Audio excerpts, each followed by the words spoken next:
இதுதான் பெரிய ஜெனரேஷன் கேப்ன்னு நாங்க எடுத்துக்கவா? என்னன்னு எனக்கு தெரியல. ஆக்சுவலி அங்க வந்து ஜாதி ஒரு பெரிய பிரச்சனையா நான் பார்க்குறேன்.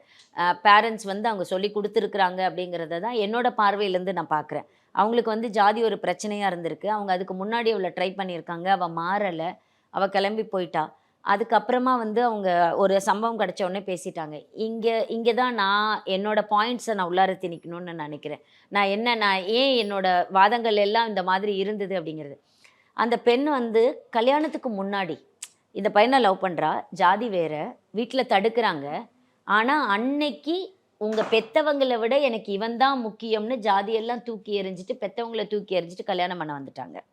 ஒரு 1 1/2 வருஷம் வாழ்ந்துட்டாங்க இந்த பையன் கூட. ஒரு குழந்தையும் பிறந்துருச்சு. இப்ப அதே அப்பா, அம்மா கூப்ட்டு, அதே பையன பத்தி, அதே ஜாதிய பத்தி ஒரு விஷயம் பேசின உடனே இவங்க நம்புறாங்க. அனன்யாஸ் நானா நானி ஹோம்ஸ் கோயம்புத்தூர். இது எங்களோட பாரடைஸ்.